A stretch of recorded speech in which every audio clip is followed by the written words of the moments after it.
Mengapa ketika kita ingin memutuskan menikah itu terasa sulit? Jawabannya sederhana, sebab kita akan menentukan dengan siapa kita akan hidup di sisa kehidupan kita. Soal pilihan tentu merupakan soal kesadaran, bukan sesuatu yang sebatas diputuskan. Itu yang terjadi ketika Pak Prabowo kemudian ingin memutuskan siapa yang akan menemani dalam satu perjalanan panjang membawa Indonesia dari baik menjadi hebat. Kita akan bicarakan di Bukan Partai Politik. Baik teman-teman, selamat datang di channel Bukan Partai Politik, ruang publik kita bersama, sekolahnya publik dan bukan sekolahnya rakyat, tempat untuk meninggikan argumentasi bukan suara apalagi emosi. Don't raise our voice, emotion but argument. Baik teman-teman, kita akan bicara tentang topik yang menarik ya, kode. Ini kode ya, coding. Kode kemeja putih Jokowi dan Gibran. Tentu teman-teman sudah menyaksikan beberapa tayangan terkait dengan the second day, ya, bagaimana aktivitas Presiden ketujuh Republik Indonesia Pak Joko Widodo yang kemudian bersama dengan Ibu Iriana dengan santai, slow, relax, makan sate. Jadi ingat Obama, makan sate ya, enak. Ya. Di mana beliau Pak Jokowi ya makan dengan pilihan busana ya, pilihan busana yaitu kemeja putih ya.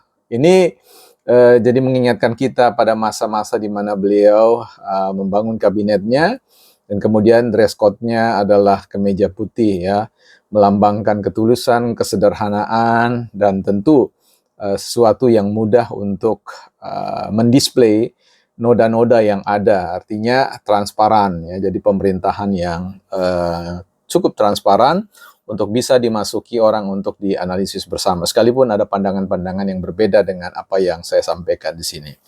Sebelum lebih jauh ya, kita akan bicarakan soal dress code-nya Pak Jokowi dan juga Gibran. Kita akan lihat dulu buku kita. Ada 3 buku sebenarnya yang ingin saya tunjukkan ya. Yang satu adalah buku Why They Don't Want You to Get Rich ya. Mungkin kalau kita agak rubah, Why They Don't Want You to Be a President or Vice President ya. Rahasia menjadi kaya yang disembunyikan para jutawan ya. Ya nanti teman-teman bisa ikuti ulasan ini di channel Bukan Motivator Hebat ya. Teman-teman bisa masuk di sana bergabung. Dan kita akan bahas semua hal-hal yang terkait dengan motivasi dan inspirasi untuk mengenali sisi terdalam, terbaik dalam diri kita ya. Sehingga kita menjadi pribadi yang from the good to great sebagaimana yang dituliskan oleh Jim Collins ya. Good to great ya. Ini nanti kita akan sedikit kutip ya. Dan ada satu buku terkait dengan invested ya. Invested 12 bulan menuju financial freedom ya. Bagaimana Warren Buffett dan Charlie Munger mengajari saya untuk menguasai pikiran, emosi dan uang saya ya, dengan sedikit bantuan dari ayah saya ya begitu ya. Jadi ini kaitannya dengan nanti Mas Gibran bagaimana melakukan investasi untuk menguasai pikiran, emosi dan tentu bakat beliau ya, kekayaan yang bisa didatangkan dengan sedikit ya bantuan dari ayah saya. Untuk menjadi raksasa ya, memang kita harus berdiri pada bahu raksasa. Tidak ada raksasa yang tidak menjadi raksasa tanpa memijak ya bahu para raksasa ya. Karena itu menjadi penting untuk kita memahami filosofi besi selalu menajamkan besi ya. Seperti itu. Nah, jadi kita akan lihat bagaimana posisi Pak Prabowo, nanti kita akan bicara khusus buat Pak Prabowo, ini Pak Jokowi dulu, bahwa Jokowi akan menajamkan Gibran, ya, dan Gibran akan berdiri di bahu Pak Jokowi. Ini satu hukum yang tidak bisa dikesampingkan ya, karena apapun yang mau kita katakan, realitasnya seorang ayah itu akan menjadi the great mentor, ya, the best mentor, the huge mentor for his children ya begitu. Jadi inilah yang akan dilakukan oleh Jokowi ya. Kalau dalam buku Daniel tahun ini dia membaca segala sesuatu tentang profesi dia sebagai seorang pengacara, dan kemudian dia sadar benar bahwa tempatnya bukan di situ, tetapi tempatnya adalah di bidang investasi keuangan, ya, trading dan tentu investing.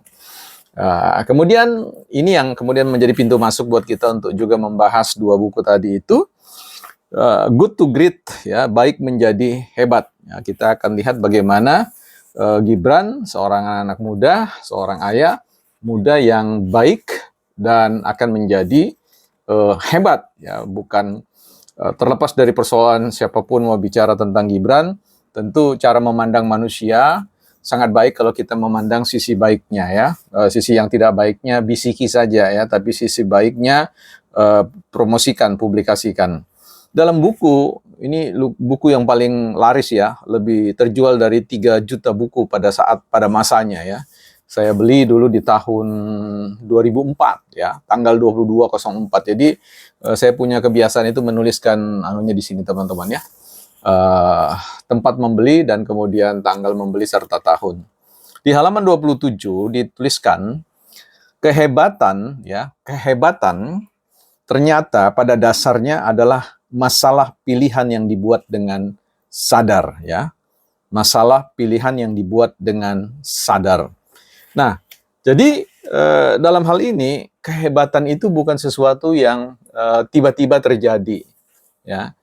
Kehebatan itu adalah sebuah kondisi, ya, atau result dari hasil dari sebuah proses yang dijalani secara sadar. Bahkan di awal sekali dipilih dengan sadar.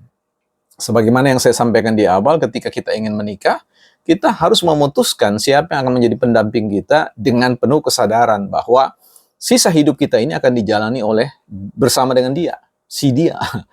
Ya, sama halnya dengan Prabowo, dia memastikan bahwa pilihan terhadap Gibran, ya, yang dikatakan oleh Pak Prabowo sendiri bahwa saya yang memilih Gibran, bukan Pak Jokowi, saya yang memilih. Nah, Pak Jokowi di sini dalam hal itu merestui, ya, saya kira, ya, dalam pertimbangan-pertimbangan sadarnya juga terkait dengan kondisi perpolitikan yang dia hadapi, sehingga berani bertaruh, ya, dalam arti kan mempertaruhkan nama baik dan masa depan politiknya beliau. Ini sebuah keputusan yang sadar, bukan keputusan yang kalap dan sebagainya. Nah, ketika Prabowo mengatakan saya memilih Gibran karena dia tahu potensi Gibran dan potensi siapa di belakang Gibran dan potensi bagaimana kinerja negara ini kalau dipimpin dalam kolaborasi antara Prabowo dan Gibran. Ya, jadi ini sebuah hal yang penting, ya. Tentu ada komunikasi-komunikasi politik yang sudah dijalankan di belakang layar sebelumnya. Kembali kepada persoalan dress code, ya, Pak Jokowi pada hari kedua kemudian hadir seperti terlahir kembali sebagai seorang negarawan, sebagai seorang yang katakanlah memberikan inspirasi dan motivasi bagi bangsa dan negara ini, ya, semacam beranjang sana, ya, terkait dengan romantisme pada masa lalu, bagaimana beliau berkemeja putih, dan ini kelihatannya pada hari yang sama, hari yang kedua, kemudian Gibran itu, ya, turun ke lapangan dengan dress code juga untuk meninjau proyek-proyek MRT dan yang lain-lain dengan kemeja putih, ya. Jadi ada harmonisasi, ya, keselarasan. Apakah ini disengaja atau tidak? Ya, kita tidak tahu, tetapi, ya, kalau boleh katakan ada chemistry, ya. Ada suasana kebatinan yang mungkin tersambung dengan sendirinya, tetapi ini menjadi sebuah kode yang perlu kita maknai bahwa dress code itu, putih itu, ya, menjadi jiwa di dalam diri Gibran, ya. Dan tentu dress code putihnya Pak Jokowi ini menandakan saya belum selesai, ya. Saya belum selesai. Kita tunggu saja, kita lihat nanti. Artinya beliau mengawasi jalannya runningnya politik itu, apakah running well atau running bad. Ya, kalau misalkan running well, ya, everything is okay dan, ya, silakan jalan. Tetapi kalau running bad, ya, berjalan tidak seperti yang ini, maka sudah ada change another plan, ya. Jadi bagaimana mengubah dengan rencana yang lain, ya, karena sekali politik ini kan dinamis dan seterusnya. Ketika poin 1, bidak 1 diangkat, ya kuda dan seterusnya diangkat, selalu ada jawaban-jawaban yang sudah disiapkan. Paling tidak bagi kita, dress code putih itu merupakan sebuah ajakan, ya, bahwa mungkin Pak Prabowo mewakili sisi merahnya, tapi Pak Jokowi, Gibran, dan yang lain-lain mewakili sisi putihnya, sehingga kabinet ini bernama Kabinet Merah Putih, ya.